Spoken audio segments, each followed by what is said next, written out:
예수님은요, 당대 최고의 율법 학자들이었던 서기관과 바리새인들, 이 사람들 앞에서도 전혀 주눅들지 않을 뿐만 아니라 그 하나님의 말씀을 있는 그대로 선포하셨어요. 이 출애굽기에 기록되어 있는 그 율법의 말씀의 핵심을 뚫어내셨어요. 그래서 행위가 아니라 그 말씀을 주신 그 원래의 목적이 무엇이었는가, 이것을 선포하셨단 말이죠. 그러니까 여러분 한번 생각해 보세요. 당시에 율법학자 하면은 전문가들 아닙니까? 유대인들이 다 그 가르침 앞에 당연히 겸손하게 순종하려고 모여들었던 사람들 아닙니까? 그런데 그런 사람들을 예수님께서 말씀으로 선포하시고 그 사람들이 그 주님의 말씀에 꼼짝 못해요. 이게 당시에 몰려들었던 유대인들에게 어땠을 것 같으세요? 예를 들어서 우리 지금 제자훈련 열심히 하고 있잖아요. 금요일 저녁반, 수요일 오전반, 토요일 오전반, 거의 30명에 가까운 제자훈련 받는 분들이 있어요.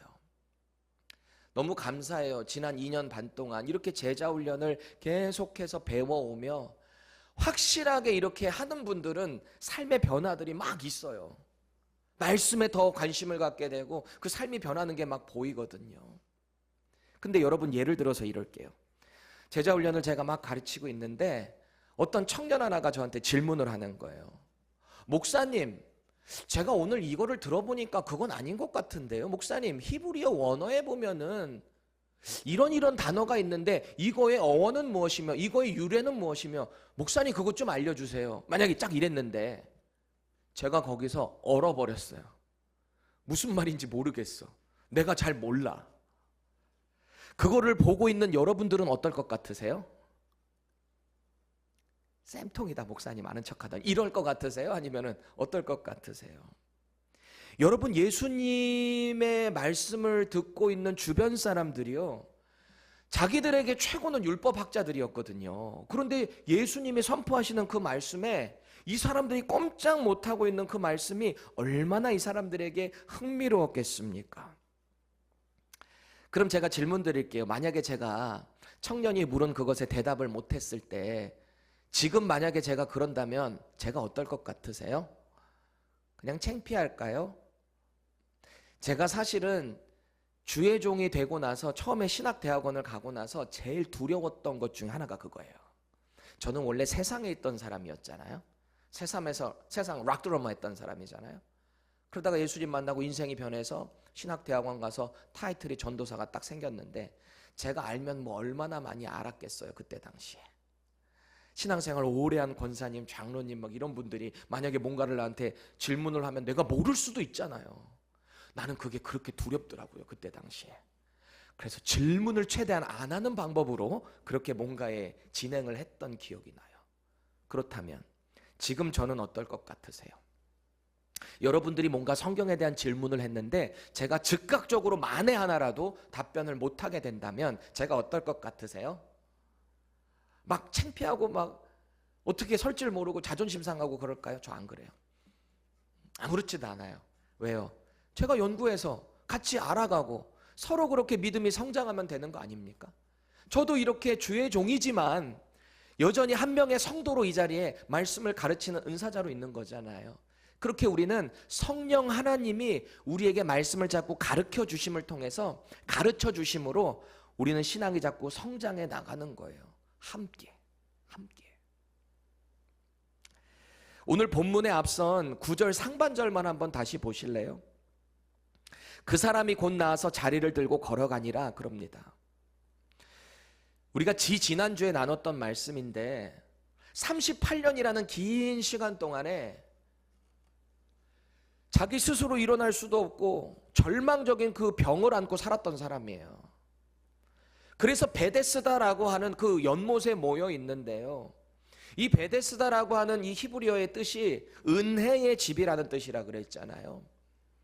이 사람들이 소문을 들었어요. 그게 신화인지 전설인지 실제 있었던 일인지 그거는 모르겠습니다. 근데 이 베데스다라고 하는 못에 주변에 사람들이, 병자들이 막 눈먼 자, 뭐 다리 저는 자, 뭐 어디 다친 자, 손 마른 자, 뭐 이런 사람들이 다 모여 있어요. 그 중에 이 38년 된 병자도 같이 있는 거예요. 왜요? 천사가 어느 날 내려와서 그 물을 이렇게 한번 휘젓는 때가 있는데, 그때 휘젓고 나면은 제일 먼저 들어가는 사람이 병 고침 받는다는 걸 믿었습니다. 사실은 은혜의 집이 아니에요. 세상의 문화와 가치랑 똑같거든요. 천사가 지나가고 난 다음에 제일 빨리 들어가는 그 실력자만 병 고침 받을 수 있다는 얘기잖아요. 그러면 그게 무슨 은혜예요? 실력이 있어서 은혜를 쟁취한 거지. 그렇잖아요. 그런 절망의 현장에 주저앉아 있었던 이 38년 된 환자를 예수님이 찾아가셨어요. 그를 만나 주셨어요. 그리고 아까 읽어본 내용처럼 그에게 회복을 허락하셨단 말이에요. 그 인생이 뭔가 대단해서 주님이 찾아가셨을까요? 주님은 왜 이 38년 된 환자를 찾아가셨을까요? 주변에 그렇게 수많은 병자들이 있는데 왜 하필이면 이 사람이었는 거예요? 그 사람이 뭔가 더 낫고자 하는 열정이 커서 그랬을까요? 더 불쌍해 보여서 그랬을까요? 아니에요. 그저 주님이 만나주신 거예요. 그게 은혜예요. 그래서 그 인생 가운데 새로운 회복의 삶이 시작됐다라는 겁니다. 그런데 그 현장에는요, 은혜를 은혜로 받지 못하는 사람들도 있었다라는 겁니다. 우리 9절 하반절만 다시 보세요. 이날은 안식일이니, 이러면서 지난 본문이 끝났었습니다. 아니, 병고침을 받은 은혜의 현장이에요. 기적의 현장이에요. 다 같이 하나님을 영광 돌리면 그만인 현장이에요. 그런데 왜 여기에서 갑자기 사도 요한이 이 글을 기록을 하면서 왜 이날은 안식일이니? 라고 하는 날짜 이야기, 왜 그 시기를 이야기하고 있는가? 왜냐하면 사도 요한은 이것을 기록하면서 하나님께서 주신 이 은혜의 형식이 얼마만큼 사람들에 의해 왜곡될 수 있는가, 이것을 지적하고 있는 거예요. 그렇게 자연스럽게 오늘의 본문이 연결되고 있는 거죠. 지금 이 사람들은 누구나 하나같이 기적을 경험하고 있어요. 와, 어떻게 저 사람이 못에 들어가지도 않았는데 병고침을 받았지? 사람들 다 놀랐을 거 아니에요. 근데 그 현장에는 은혜를 은혜로 받지 못하고 장로들의 유전, 유대인들의 그 유전에 의해서 받고 있었던 왜곡된 율법, 안식일법, 그거 가지고 지금 들이대는 사람들이 있다는 겁니다. 지금 이렇게 병고침을 주신 분이 누구신지 알 관심이 없어요. 그냥 자기들이 가지고 있는 이 율법, 그 중에서도 사람들에 의해서 확장 해석된 그 안식일법을 이 사람 지키지 않았다, 이거 가지고 지적질하고 있을 뿐입니다. 안식일을 안 지키니까 이 사람이 일단 적발된 것뿐이고, 오늘 나중에 본문에 보니까 그때부터 예수를 죽이려고 합니다. 박해를 하기 시작합니다. 이 형식이라는 게 그렇게 무서워요. 그 안에 내용이 없이 껍데기만 남게 되잖아요. 이렇게 잘못된 신앙생활을 하게 된다라는 겁니다. 저와 여러분들을 생각하셔야 돼요. 하나님의 말씀이라는 것이 우리에게 분명히 이렇게 와 있어요. 여러분, 말씀의 삶을 살아간다라고 할 때 어떤 말씀의 삶을 살아가고 계세요? 그냥 이 말씀이라는 것은 지식적인 부분만 이야기하는 게 아니에요. 이 삶이 우리의 삶에 녹아나야 돼요. 이 말씀의 명령이 내 삶에 이렇게 자꾸 따라가야 돼요. 아, 내가 이렇게 해야지. 나는 이 말씀을 따를 수 없을 것 같아. 때로는 자존심이 상해. 때로는 이 말씀이 나에게 너무 하기가 싫어. 내가 이 말씀대로 살아가면 난 당장 망해버릴 것 같아요. 죽을 것 같아요. 그런데요, 이 말씀은 우리의 삶을 인도하시는 거거든요.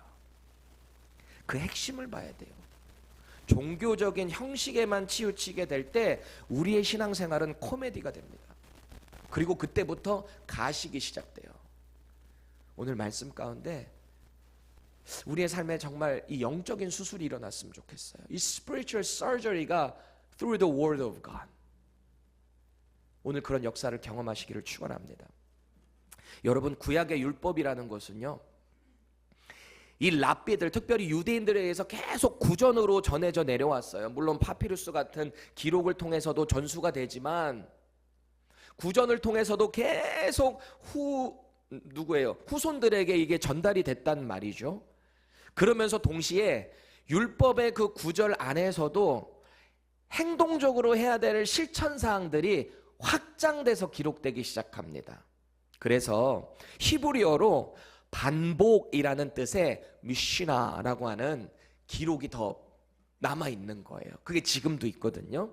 그 미시나에 보면은 기본적인 율법의 행동 양식까지 들어가 있어요. 그 중에 특별히 안식일법에 대한 39가지의 규정이 들어가 있습니다. 이 규정은 성경에서 온 건 아니에요. 랍비들의 구전에 의해서, 장로들의 유전에 의해서 이게 확장 해석돼서 있는 거예요. 거기에서 38번째 규정을 보면 이런 내용이 있습니다. 물건을 다른 영역으로 옮기는 일 금지. 이게 언제요? 안식일에. 물건을 들어서 다른 데로 옮기는 게 안식일법 위반이라는 거예요. 그게 되어 있습니다. 아니, 하나님이 그거 여기다 기록해 놓으셨습니까? 아니에요. 그러니까 지금도 이 미시나는 더 현대적으로 확장 해석돼서 안식일에 초인종 누르는 거 1입니다. 엘리베이터 버튼 누르는 거 1입니다. 턴 라이트 하는 스위치 올리는 거 1입니다. 하면 안 돼요. 오븐에 이거 밸브 돌리는 거 1입니다. 그래서 전날 미리 다 켜놔요. 이스라엘 한번 가보세요. 이스라엘 호텔 가면은 게스트용 엘리베이터가 있고 유대인용 엘리베이터가 있어요. 유대인용 엘리베이터는 각 층마다 바로바로 서요. 안식일에. 왜? 누르면 1이니까요. 이 코미디 아닙니까? 그래서 오늘 병고침 받은 자가 병고침을 받고 자리를 들고 일어난 이 행위가 안식일에 위반됐다. 이거를 지적하고 있는 거예요. 10절 세 번역으로 같이 보겠습니다. 시작. 그래서 유대 사람들은 병이 나은 사람에게 말하였다.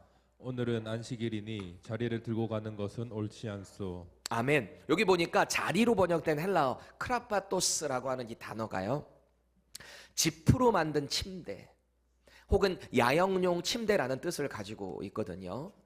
아마도 우리가 좀 추측해 보기는 뭐 지금처럼 이런 매트리스를 갖고 있다는 얘기는 아니고요. 당시 가난한 사람들이 쓰는 얇은 돗자리 같은 것, 그럼 카인드 오브 매트 같은 것들, 매트 같은 거, 그런 거를 여기다 깔아놓고 누워있지 않았겠는가, 주저앉아 있지 않았겠는가, 이걸 우리가 예측해 볼 수 있는 거죠. 근데 예수님께서 이 사람에게 병고침을 한 이후에 뭐라고 명령하셨어요? 자리를 들고 일어나 걸어가라 그랬거든요. 지금 유대인들이 그거 위반했다는 거예요. 왜 그 자리를 들고 일어나서 걸어갔냐는 거예요. 왜 이 물건을 다른 영역으로 이동시켰냐는 거예요. 여러분 생각해 보세요. 지금 이 지적질하는 사람들은요, 이 병고침 받은 영혼에 대한 관심은 하나도 없어요. 하나도 없어요. 지난 38년 동안 얼마나 절망적인 삶을 살았을까?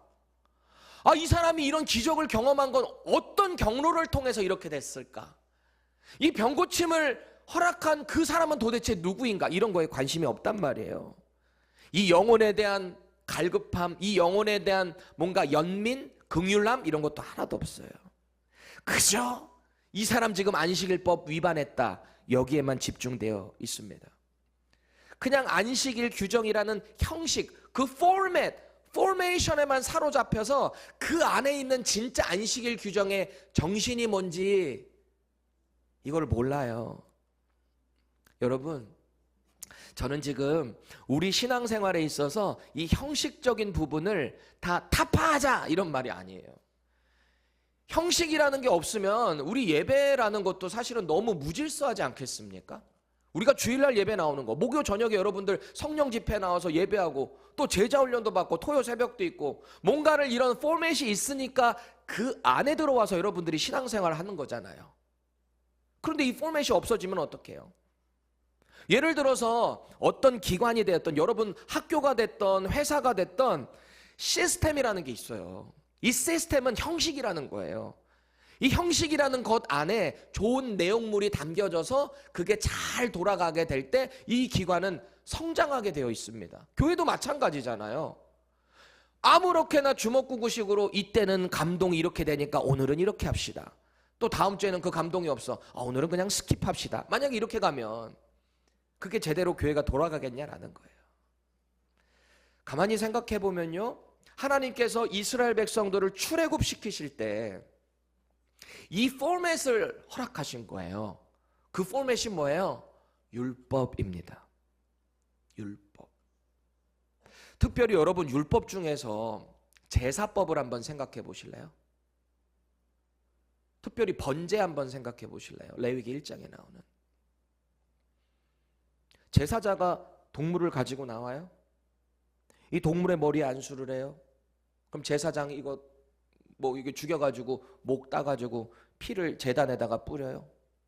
가죽 다 잘라가지고 가죽 다 뜯어내고 그 안에 내장, 콩팥 이런 거 다 거기 있는 기름은 기름대로 다 분리해가지고 각을 떠가지고 제사장이 착 펼쳐놓은 그 나무 위에 이 제물을 올립니다. 불을 확 붙입니다. 그게 burnt offering이잖아요. 번제. 여러분 이 행위 어떻게 생각하세요? 지금 만약에 이렇게 한다라고 하면 어때요? 너무 야만적이지 않아요? 이게 무슨 행동이지? 여러분 이 행동 자체에 뭔가 거룩합니까? 뭔가 대단한 겁니까? 그때 당시는 뭔가 달랐을까요? 너무 끔찍한 거예요. 이 포맷 자체가 어떻게 이게 거룩해지는 방법이라고 말을 할 수 있겠습니까? 그런데 하나님이 이렇게 하는 자를 거룩하게 하겠다라고 말씀하셨어요. 종합해 보면 이 번제 자체가 뭔가 대단하고 신비스러운 게 아니라 이것을 함을 통해, 순종함을 통해 그렇게 헌신하는 자를 내가 거룩하게 하겠다. 하나님이 그렇게 하셨으니까 이게 거룩한 포맷이 된 거예요. 율법도 마찬가지예요. 너희들이 스스로 거룩해질 수가 없으니까 내가 이거 해라, 이거 하지 말라, 이거 그대로 순종하면 내가 너 거룩하다라고 인정해 줄게. 그게 율법이잖아요. 그게 포맷이잖아요.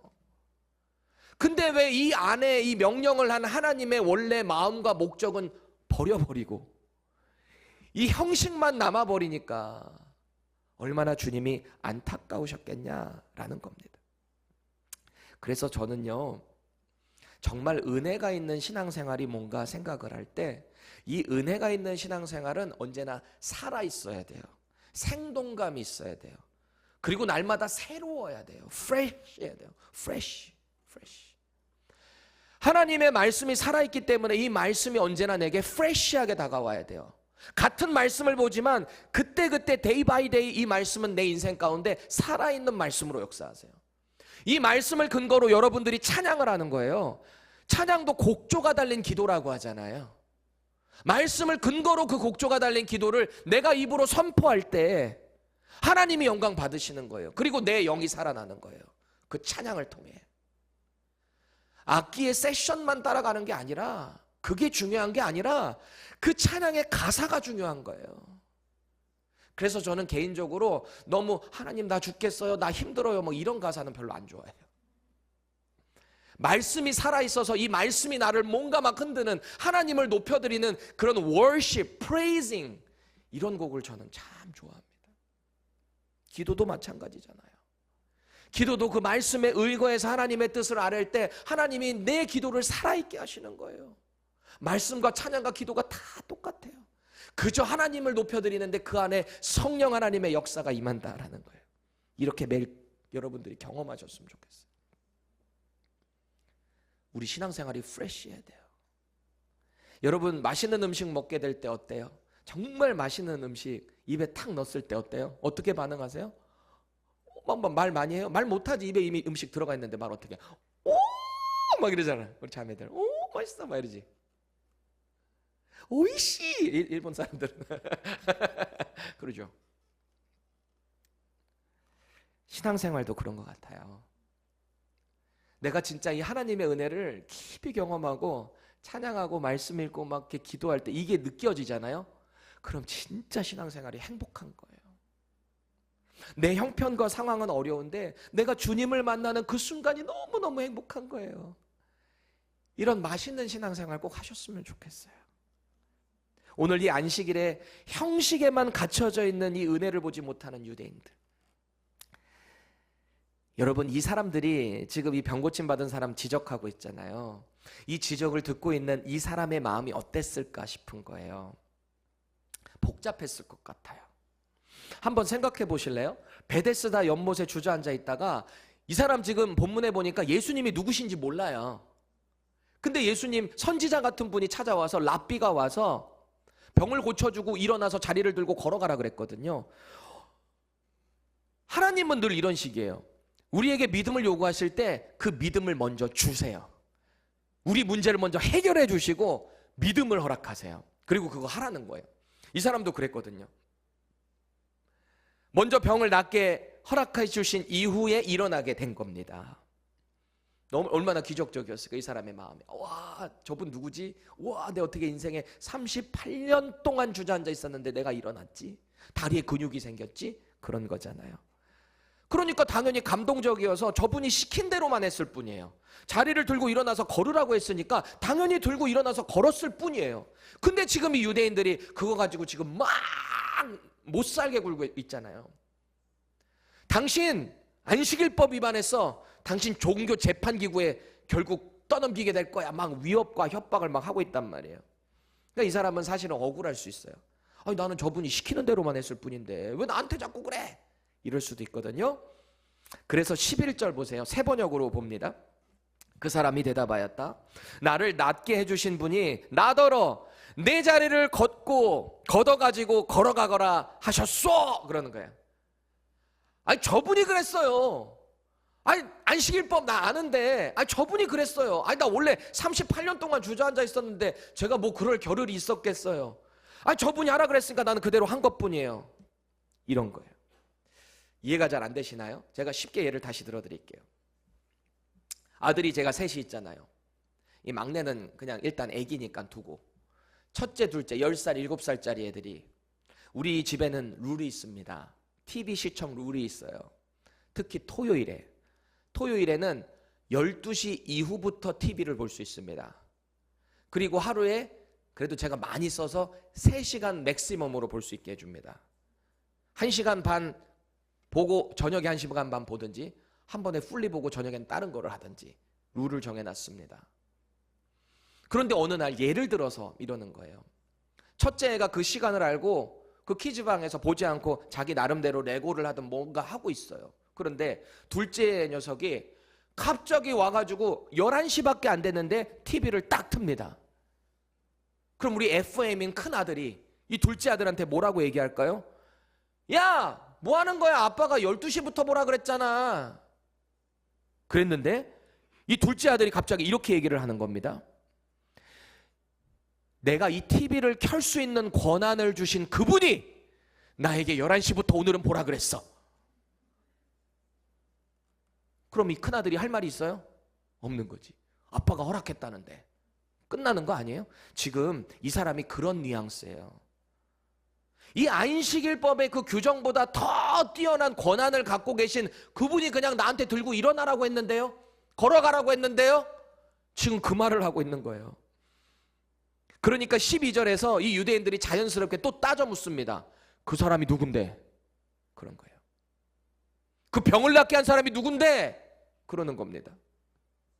이거 다른 말로 하면 우리가 따르는 장로들의 유전보다 더 높은 권위를 갖고 있는 사람이 그 누군데? 이러는 겁니다. 이것에 대한 13절의 반응이 참 흥미로워요. 세 번역으로 읽습니다. 그런데 병 나은 사람은 자기를 고쳐주신 분이 누구인지를 알지 못하였다. 거기에는 사람들이 많이 붐비었고 예수께서는 그곳을 빠져나가셨기 때문이다. 아멘. 여기 보니까 이 사람도 분명히 안식일법에 뭐가 위반되는 건지는 알고 있었는데 그것보다 나를 병 낫게 해주신 분이 더 큰 거 아니냐 이랬던 거거든요. 그러니까 이런 대범한 말을 했던 거 아닙니까? 그런데 막상 그 율법주의자들이 나한테 막 얘기를 할 때 도대체 그 사람이 누군데? 라고 해서 주위를 둘러보니까 예수님이 없어요. 자기를 병 낫게 해준 분이 없어요. 예수님은 왜 여기 안 계셨을까요? 아직 주님의 때가 아니었거든요. 그러니까 그 자리를 피하신 거예요. 그러면서 이 사람의 마음에는 좀 여러 가지 생각이 있었을 겁니다. 막상 나를 낫게 해주신 분 여기에도 없는데 이 사람들한테 그냥 어느 정도 얘기 둘러대고 말아버릴까. 솔직히 또 누가 고쳐준지 이름도 모르고 정확히 모르니까 이 사람의 믿음이 좀 흔들리기 시작합니다. 저 여러분들도 마찬가지예요. 우리가 어떤 종교적인 형식과 교회의 전통, 여러분들 그냥 어렸을 때부터 해왔던 그런 신앙의 습관들, 그런 것만 우리가 붙잡고 있게 되면, 진짜 말씀을 붙잡고 있지를 못하게 되면 이런 위기가 찾아올 때 우리도 흔들려요. 그래서 우리가 날마다 꼭 물어야 될 질문이 있는데요. 내가 지금 이 자리에서 예배를 하는 그 이유가 뭔가? 여러분 예수님 처음부터 아신 분 있어요? 스스로? 없어요. 말씀 통해서 알게 됐잖아요. 하나님이 여러분을 먼저 찾아오신 거예요. 누군가를 통해, 말씀을 통해 여러분들이 그 말씀을 믿게 된 거잖아요. 은혜예요, 은혜. 내가 먼저 예수님을 스스로 인정하고 알게 돼서 이 자리에 있다는 게 아닙니다. 그렇게 예수님은요, 아직 예수님을 바로 알지 못하는 이 사람을 다시 한번 찾아오세요. 이게 또 은혜거든요. 14절 세 번역입니다. 그 뒤에 예수께서 성전에서 그 사람을 만나서 말씀하셨다. 보아라, 내가 말끔히 나았다. 다시는 죄를 짓지 말아라. 그리하여 더 나쁜 일이 너에게 생기지 않도록 하여라. 아멘. 지금 예수님이 이 사람 어디서 다시 만나셨대요? 믿음이 흔들릴 수 있는 이 사람을 성전에서 만나셨답니다. 여러분, 성전은 뭐 하는 곳입니까? 하나님 만나는 곳, 기도하는 곳, 제사하는 곳입니다. 그럼 이 사람은 왜 지금 성전에 갔을까요? 병 낫게 해주신 그 은혜가 너무 감사해서 하나님께 예배하기 위해서 가지 않았겠어요? 그런데 이 사람이 엄청난 은혜를 또 경험하는데, 생각지도 못했던 베데스다 못에서 예수님을 만났어요. 거기서 병 고침을 받았어요. 믿음이 조금 흔들리긴 했지만 성전에 찾아가서 다시 하나님께 믿음을 구하는 그 타이밍에 예수님이 다시 찾아오셨어요. 얼마나 큰 은혜예요. 얼마나 영광스러운 일이에요.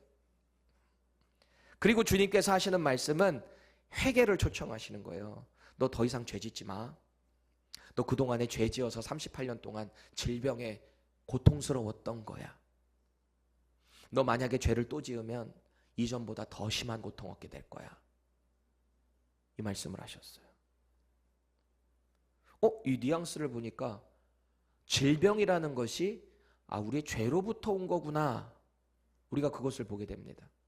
자, 그러면 우리 인생이 경험하는 어떤 암이 됐던, 불치병들이 됐던 이런 병들, 생각지도 못하게 교통사고로 나서 죽는 거, 지진으로, 자연재해로 다 죽는 거, 그거 다 죄 때문입니까?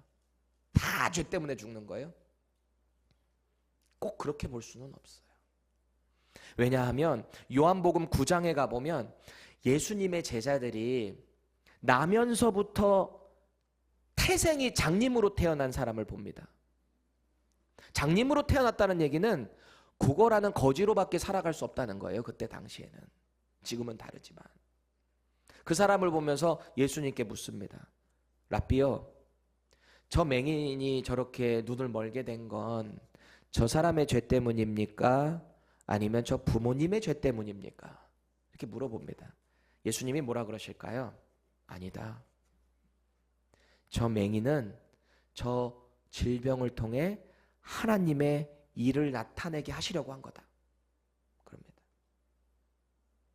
종합을 해보니까 물론 우리의 죄 때문에 통제되지 않은 어떤 우리의 잘못된 습관 때문에 우리 질병에 걸릴 수 있어요. 그것도 사실은 어떻게 보면 죄로 인해서 오는 거일 수도 있습니다. 그런데요, 또 한 가지는 어떤 질병에 걸렸다 할지라도 하나님은 이 질병을 통해 당신의 일을 드러내신다는 거예요. 뭔가에 하나에 치우치지 마세요. 종합적으로 하면 하나님은 모든 우리 생명의 근원이 되시고 이 질병들마저도 통제하시는 분이시다라는 것을 기억해야 하는 거예요. 그럼에도 불구하고 오늘 이 병고침을 받은 사람은 보니까 이 사람은 죄 때문에 38년 동안 질병에 걸렸었구나라는 것을 알게 되는 거죠. 주님이 그러세요. 너 이제부터는 말씀 잘 지키면서 살아야 돼. 아니면 너 더 큰 병을 얻을 수 있어. 이 말이 뭐예요? 앞으로 너 착하게 살아라. 아니면 더 힘들게 될 거다. 그냥 뭔가 협박식일까요? 뭔가 바르게 살아라라고 하는 그런 권면으로 끝나는 걸까요? 아니에요. 주님은 심판자로 말씀하시는 거예요. 더 이상 죄의 문제 가운데 허우적거리지 말아라. 이제 더 이상 그 죄 가운데 끌려다니지 말고 성결하게 살아라. 이 초청을 하고 계시는 거예요. 자, 그 초청을 들었어요. 그리고 이 사람이 이제 가만히 생각을 해봅니다. 전에 이 성전에 오기 전에 자기 안식일법 규정 위반했다고 협박했던 사람들 있잖아요. 율법주의자들. 갑자기 그 사람들의 이야기가 떠오르는 거예요. 당신 왜 안식일법 위반하고 침상 들고 걸어가는 거야? 종교재판에 들어가야 돼. 막 이렇게 협박 받았을지 모르겠습니다. 그 마음이 갑자기 턱 오는 거예요. 그래서 이제 이 사람은 두 가지 갈림길에 놓이게 되는데요. 첫 번째는 자신에게 이 병고침을 허락하신 그 예수님을 믿고 따르는 제자가 되는가? 또 하나는 나에게 그 율법주의자들이 찾아와서 협박했던 그것 누구냐 그랬잖아요. 누군지 알려달라는 거였잖아요. 이 예수님인지 이제 확실히 알았거든요. 이름도 알았거든요. 봤잖아요. 저 예수님입니다 라고 고발을 할 것인가? 이 둘 중에 하나예요.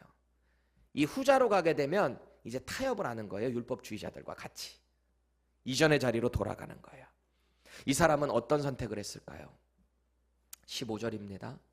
그 사람이 유대인들에게 가서 자기를 고친 이는 예수라 하니라. 결국 이 사람은 그 죄악의 자리로 다시 돌아가요. 타협의 자리로 다시 돌아가요. 분명한 은혜를 경험했음에도 불구하고 율법주의자들의 편에 서버리고 말아요. 그래서 그때부터 예수를 향한 핍박이 더 거세지기 시작합니다. 왜요? 저 예수는 안식일법도 지키지 않는다. 그것을 밑에서 교사하는 사람이다. 17절 보세요. 예수님께서 그들에게 이르시되 내 아버지께서 이제까지 일하시니 나도 일한다 하시매.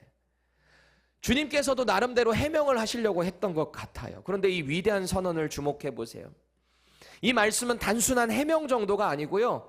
창조주 하나님께서도 안식일에 일하시기 때문에 나도 일한다. 이것을 선언하고 계세요. 왜 이 사람들에게 이 말을 하나 보니까요. 유대 랍비들은요. 당시에 하나님께서도 안식일에 유일하게 일하는 게 있다라는 거예요. 그걸 가르쳤어요.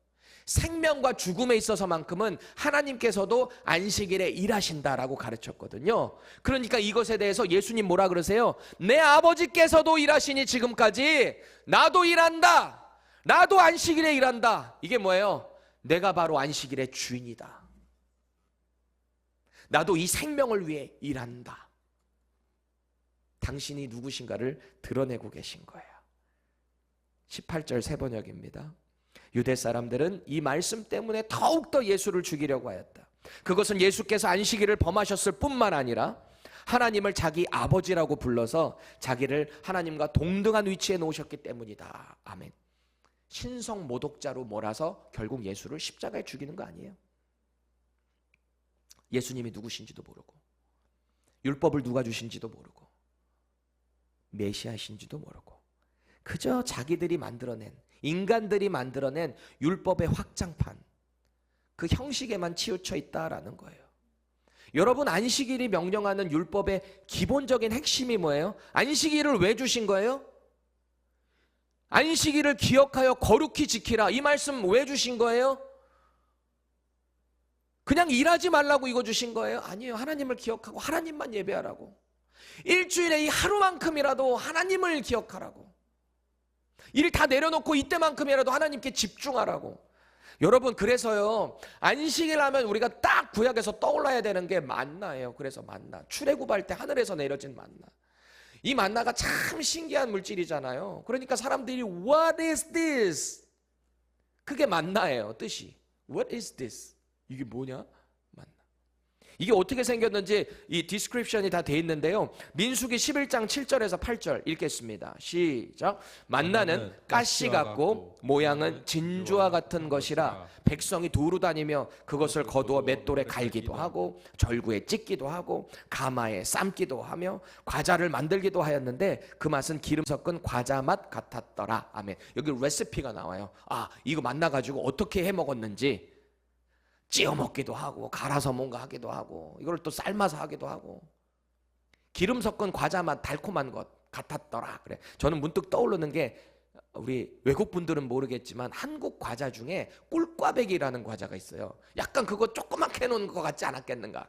물론 그렇게 완벽한 맛은 아니겠지만 근데 얼마나 감사해요. 이 출애굽하는 광야에서 40년 동안 만나가 내려요. 그래서 여호수아 5장에 가보면 그 가나안 약속의 땅에 들어가고 나서 수확물, 그 땅의 소산을 딱 얻게 된 바로 다음 날부터 만나가 뚝 그쳐요. 기적 아닙니까? 은혜예요. 멈추게 된 그 타이밍도 은혜예요. 왜? 그 땅의 소산물 이제부터 너희들이 먹고 살아라. 이것도 은혜죠. 인트러스트 해주신 거잖아요. 그렇게 너희들이 알아서 여기서 열심히 벌어서 이제는 먹고 살아라. 근데 광야는 벌 수 있는 게 없잖아요. 풀 한 포기가 없잖아요. 제가 광야를 가보니까 정말 뜨겁고요. 할 수 있는 게 없어요. 제가 jordan에 갔을 때 이 에돔 광야를 걷게 되는 체험을 합니다. 제가 전에도 한번 말씀드렸는데 목사님들, 전도사님들 다 신발 벗고 양말까지 벗어요. 뜨거운 낮에 걸어가는데 다 어떻게 하는지 아세요? 뜨거 다 이래. 다 너무 뜨거워가지고. 근데 그 이스라엘이 어떻게 거기를 그렇게 대낮에 걸어 다녔다는 거예요. 왜 걸어 다녔어요? 어떻게 해요? 하나님이 구름 기둥으로 해를 가려주셨으니까. 은혜예요. 은혜. 근데 이 만나를 그때 걷어들이는데요, 정량이 있어요. 하늘에서 막 떨어지는데, 여러분, 이스라엘 백성들이 출애굽하는 사람들이 몇 명이에요? 군대만 따져도 60만 몇 명인데, 그러면 곱하기 남자들, 아이들, 여자들, 아이들, 노인들 이렇게 곱하기 최소 3만 해도 최소 250만 명 이상은 되는 이 큰 민족 가운데 만나를 매일 내려주시는데 다 거두는 게 아니고요, 하루에 반드시 한 오멜만 거두라고 합니다. 한 오멜이 우리 미국식으로 따지면 half gallon이에요. half gallon. 여러분 우유 꽉 같은 거 있죠? 그 half gallon. 그거 하나만큼만 가정당 허락이 된 거예요. 정량이. 이걸 우리 한국식으로 하면 밥그릇 있죠? 밥그릇으로 꽉 채워가지고 5, 6공기. 이만큼을 정량을 주신 거예요. 왜? 가족이 같이 먹어야 되니까. 그런데 그 한 오멜만 거두라고 했는데 말 안 듣는 사람들 꼭 있죠. 그러니까 더 걷어들인 거예요. 저장해놓고 다음날에 먹든 조금 더 자기는 더 많이 먹으니까 나처럼 그래서 더 많이 걷어들였든지.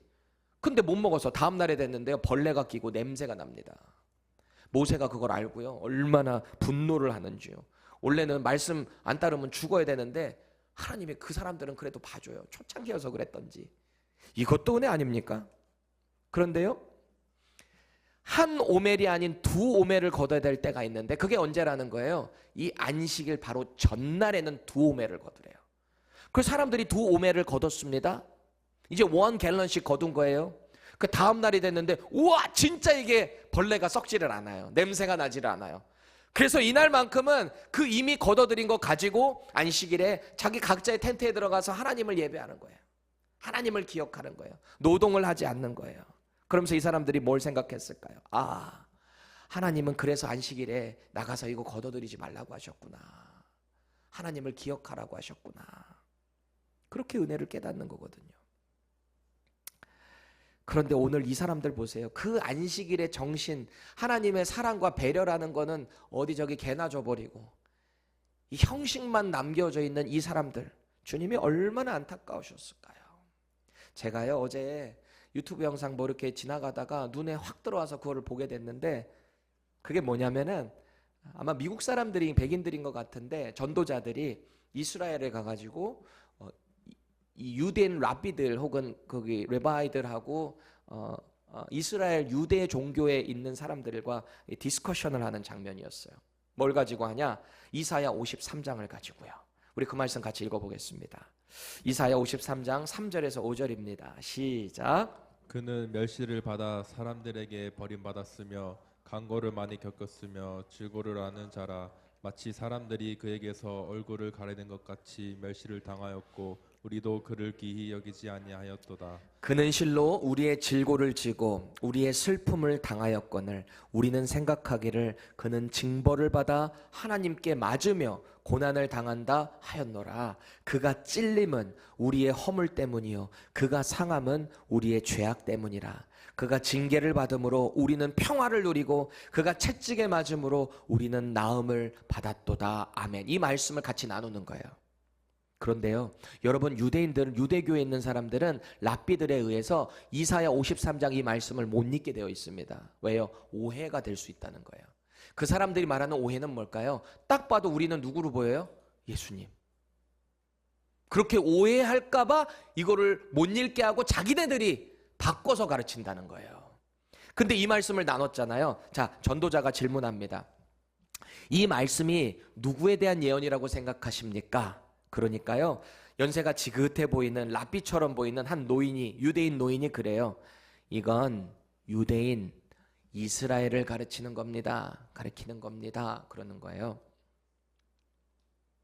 이 메시아가 이스라엘이라는 거예요. 유대인이라는 거예요. 그러니까 전도자가 말합니다. 아니, 이사야 선지자가 이스라엘의 죄악상을 지적하고 나서 이 메시아를 예언하고 있는데 어떻게 문맥적으로 갑자기 이 사람이 메시아가 유대인이 됩니까? 이스라엘이 됩니까? 문맥적으로 맞지가 않습니다. 그러는 거예요. 그리고 또 다른 사람이 또 다른 젊은 유대인에게 질문을 합니다. 같은 맥락이죠. 대화를 시도해요. 이사야 53장에 나오는 이 메시아가 바로 우리는 예수님이라고 믿습니다.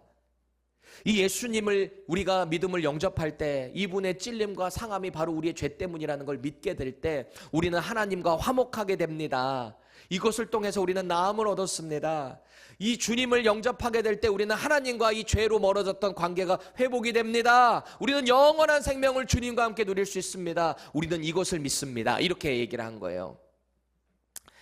이 얘기를 하는 동안에 이 얘기를 듣고 있는 유대인들 진짜 이제 정통 유대인들은 막 머리 꼬아가지고 이렇게 있고 이거 쓰고 있잖아요. 그 젊은 사람이 반응을 이렇게 카메라가 비추고 있어요. 제가 그걸 주목해서 봤거든요.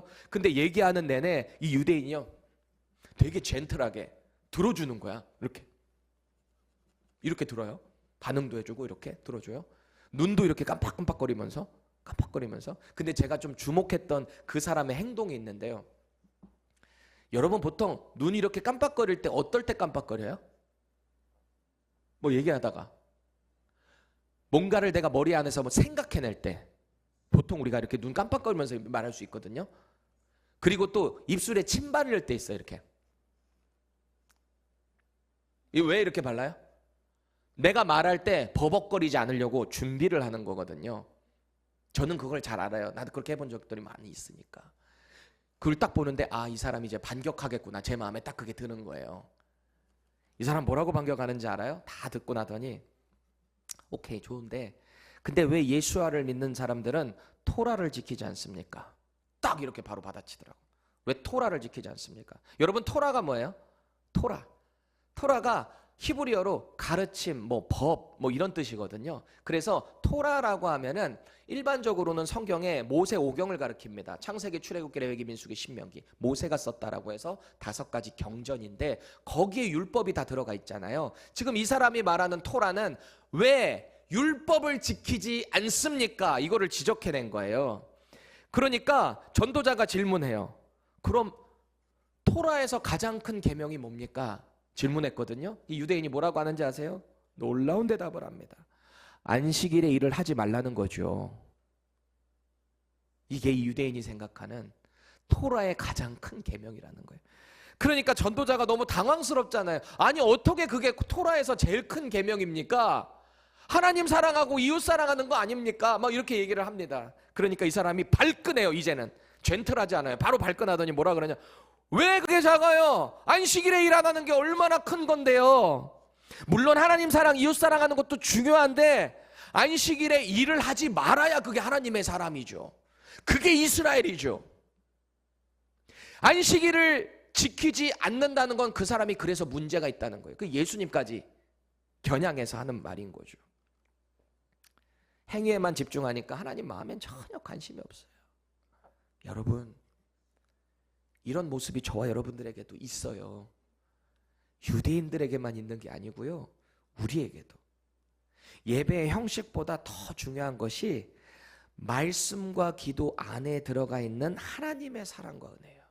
진짜 이 말씀 안에 들어가 있는 하나님의 사랑, 그리고 그 사랑이 우리에게 전해졌을 때 우리가 누릴 수 있는 은혜. 우리가 은혜가 없으면 아무것도 할 수 없어요. 우리의 예배를 통해서 이 하나님의 크신 은혜가 어떻게 하면 더 크게 우리가 젖어들 수 있는가, 이걸 자꾸 고민하셔야 돼요. 이게 우리 일생일대의 숙제가 되어야 합니다. 여러분 자신에게 물어보세요. 나는 왜 하나님의 말씀을 따른다고 하는데 이게 자꾸 부담스럽지? 왜 버겁지? 나는 왜 예배의 자리에 나가도 이런 은혜를 누리지를 못하지? 왜 저 사람은 저렇게 울면서 찬양하고 하는데 나는 왜 마음이 이렇게 아무 감흥도 없지? 어떠세요? 매주일 교회는 나가는데 왜 나는 자꾸 종교적인 형식에만 갇혀져 있지? 왜 그럴까요? 왜 그러는 걸까요? 결국은 우리가 하나님의 말씀이라는 형식 안에 녹아있는 은혜를 몰라서 그래요. 다시요. 형식은 아는데, 종교 생활 행위는 아는데 이거를 왜 하는지 그 안에 녹아있는 은혜를 경험해 보지를 못하니까. 그러니까 재미가 없는 거예요.